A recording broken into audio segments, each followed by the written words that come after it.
IPL 2026లో భాగంగా నిన్న SRH versus Punjab మధ్య మ్యాచ్ జరిగింది. అయితే ఈ మ్యాచ్లో ఎస్ఆర్హెచ్ 33 పరుగుల తేడాతో ఘన విజయం సాధించింది. అయితే ఈ మ్యాచ్లో తొలుత బ్యాటింగ్ చేసిన ఎస్ఆర్హెచ్ జట్టు నిర్ణీత 20 ఓవర్లలో 4 వికెట్లు కోల్పోయి 235 పరుగులు చేసింది. అనంతరం లక్ష్య చేంద్రలో బ్యాటింగ్ చేసిన పంజాబ్ 7 వికెట్లు కోల్పోయి 202 పరుగులు చేసింది. దీంతో 33 పరుగుల తేడాతో సన్రైజర్స్ హైదరాబాద్ ఘన విజయం సాధించింది.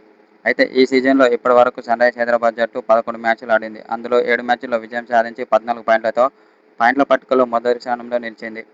అయితే అనంతరం ఎస్ఆర్హెచ్పై కీలక వ్యాఖ్యలు చేసిన టీమిండియా మాజీ కెప్టెన్ రోహిత్ శర్మ ఇప్పుడున్న ఫామ్లో ఎస్ఆర్హెచ్ను ఓడించడం చాలా కష్టమే అని అంటున్నాడు. ఎందుకంటే ఎస్ఆర్హెచ్ ఆటగాళ్లు బ్యాటింగ్లోనూ, బౌలింగ్లోనూ, ఫీల్డింగ్లోనూ చాలా అద్భుతంగా రాణిస్తున్నారు. ముఖ్యంగా బ్యాటింగ్ అయితే చాలా అద్భుతంగా ఉందని రోహిత్ శర్మ ఓ సోషల్ మీడియా ద్వారా తెలిపాడు. బ్యాటింగ్ చూసుకున్నట్లయితే Abhishek Sharma, Klaasen, Travis head, Ishan Kishan, Nitish Kumar Reddy ఇలా డేంజరస్ బ్యాట్స్మెన్లు ఎస్ఆర్హెచ్లో ఉన్నారు. వాళ్ళు గనుక ఫామ్లోకి వస్తే మాత్రం ఎస్ఆర్హెచ్ను ఓడించడం చాలా కష్టమే అని టీమిండియా మాజీ కెప్టెన్ రోహిత్ శర్మ ఓ సోషల్ మీడియా ద్వారా తెలిపాడు.